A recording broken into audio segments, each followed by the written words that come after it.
ওকে, অনুরাগ দত্ত। আর আজকে কয়েকটা short tricks, যেটাকে কাটানা তো হবে না, কারণ কাটানা এখন দিলে মানে যা এটা করলে যদি কোনো ভুল হয় তাহলে অ্যাক্সিডেন্ট হতে পারে বলে এই একটা নর্মাল উডেন ওয়ার্ড।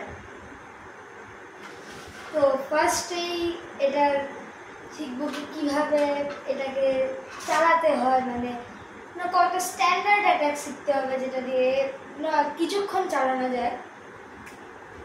যেমন দেখাচ্ছি, যেমন হয়তো এরকম আছে, শুরু এরকম করে এখানে আনতে হবে, এনে কয়েকটা স্ট্যান্ডার্ড অ্যাটাক করতে হবে যেটা যাতে একটু সময় চলে যায়। এবার যে যদি এটা দিয়ে যদি আপনাকে আঘাত করতে চায় তাহলে এটাকে এরকম করে একটা ইনফিনিটি চিহ্নের মতো এরকম একটা করতে হবে।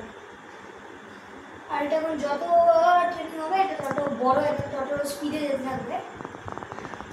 আর এটা তত মানে এইটার মাঝখানে আপনারা একটু এরকম পিয়ার্সও করতে পারেন, মানে এরকম কিছুটা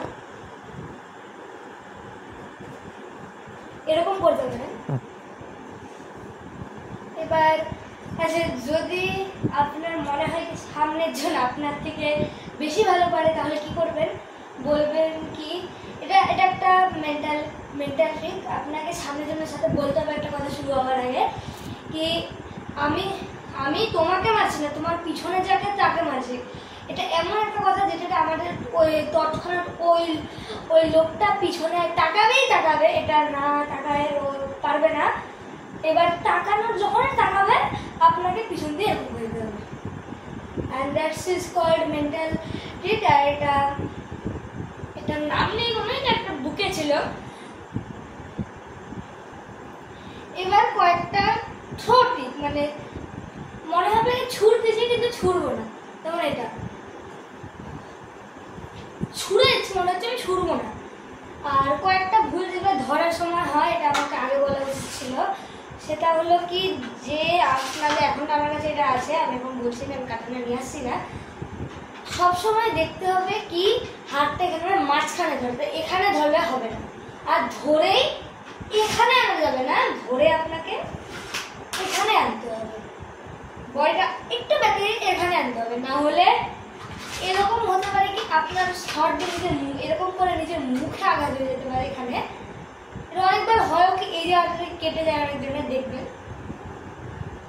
এবার গ্রিডিং কিভাবে, মানে একটা পারফেক্ট শর্ট ফাইট কিভাবে এন্ড শুরু হয়। ফার্স্ট হয় কি ফার্স্টে নর্মাল গ্রিডিং দিয়ে শুরু হয়। এখন আমি গ্রিটিংটা থেকে দেখাচ্ছি গ্রিটিং কিভাবে হয়। মানে আপনার হার্টটাকে শর্টটাকে এখন আমি এখানে ঢুকাচ্ছি না, আমি বড়। আপনার এখন এরকম করে যে নিজের মাথা নত করতে হবে, এটা জাপানিজ স্টাইল শর্ট টাইপ করতেই হবে। এবার আপনাকে এটা নিজের এই যে কভারটা ওটাকে নিজের একটা রশি বেঁধে রাখতে পারেন, নয়তো একটা ছোট কাপড় যেটা দিয়ে আপনি এটা বেঁধে রেখে এটাকে এরকম করে রাখতে পারেন। এবার এই কাপড়ের সময় আপনাকে এবার দেখাচ্ছি, এবার এখানে আপনাকে এটাকে ঢুকিয়ে এরকম করে দিতে হবে, খুলে আপনাকে যেটা দেখালাম। এবার আমি একবারে কোনো কথা না বলে একবারে দেখাচ্ছি একটা কীভাবে একটা স্ট্যান্ডার্ড সোয়ার্ডম্যান একটা ফাইট করে।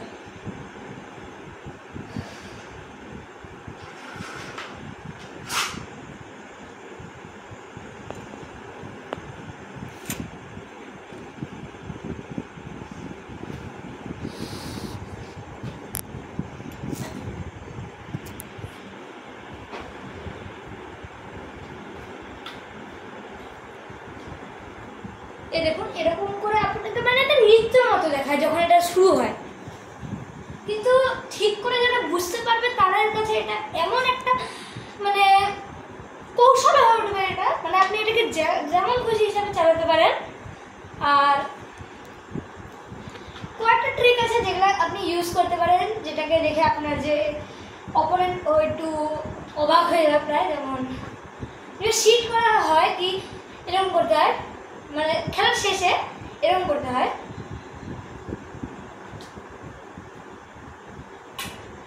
এরকম করে শেষ করতে হয় লাস্টে এরকম করে। তো এটাকে কি শেষ করলাম, তারপর এরকম করে এটাকে আপনাকে মনে হবে কি এমন করে ধরবেন যে আপনার হাতটা না কাটে। এরকম করে ধরে আপনাকে এরকম করে একটা হাত দিয়ে ধরতে হবে। তারপরে আপনি এমন করবেন কি আপনি সারেন্ডার করে দিচ্ছেন, মানে সারেন্ডার যেটা এরকম হয় ওটা এরকম করে ধরবেন। আর এটাকে এরকম করে ধরে এরকম যখনই ঢুকাবেন হাতটাকে উল্টায় অপোনেন্টের এরকম প্রেস করতে হবে। আর এগুলা তো হলো মানে এর খেলার মাঝখানে ব্যাপারটা কি বলবো মানে টেকনিক করতে হয়, যেগুলো দিয়ে আপনি মানে এমনি যদি আপনার স্পোর্ট হাত থেকে না থাকে তখন আপনি হাত পা দিয়ে এই কৌশলগুলি করে মানে অপোনেন্টকে এইটুক আর নিজে এইটুক সময় নিতে পারবেন যেটাতে আপনি তরবারটা নিতে পারবেন। যেমন এই দেখুন এটা হলো ঘোষ ব্লক। এটাতে আপনার যে অপোনেন্ট একটু হালকা ফুলকা কি বলে কনফিউজ হয়ে যাবে, মানে এরকম মানে স্পিডে করতে হবে। কিভাবে, আগে একটা পা এরকম করে রেখে পিছন পাটা স্লাইড করতে হবে জোরে করে এরকম করে। এবার এয়ারওয়ার্ক করা হয় না, অত খুব কমই করা হয়, এরকম করে করে। আমি অতটা এয়ারওয়ার্ক পারি না, কারণ করেই না কেউ। তারপরে আছে আলটিমেট টর্নেডো কিক, এটা করা অনেক সময় লাগে, এটা অত ব্যাপার না। ঘোস্ট স্টেপ বা ঘোস্ট ওয়াকটাই বেশিরভাগ দিতে হয়, কারণ ওটা তাড়াতাড়ি করে সামনে নিয়ে আসা যায়। তাও দেখো কি করতে হয়, টর্নেডো কিকে পাটাকে উঠিয়ে এইটুক পর্যন্ত আনতে হয়, এরকম আনতে হয়। এটা হলো টর্নেডো কিক, বাট ঘোষ কিকটা বেশি কাজে, কিন্তু ঘোষ কিকের সাথে আপনি শর্টও যোগ করতে পারেন, মানে হাতটাকে এরকম করে দেবেন হঠাৎ করে। তো তারপরে খেলার শেষে মানে এই গেমটা তো জাপানিজে যে কোনো গেমই শুরু হয় গ্রিটিং এর সাথে, শেষ হয় গ্রিটিং এর সাথে। তখন আপনি গ্রিটিং কিভাবে করতে হয়, যখন শিট করে নেবেন তখন আপনার স্কোয়াডের পুরোটা উঠায় নিচে নামতে হবে, নয়তো আবার হয় আপনাকে নিজের স্কোয়াডটা নিজের কাছে রেখে নিতে হবে। Piece out. হ্যাঁ।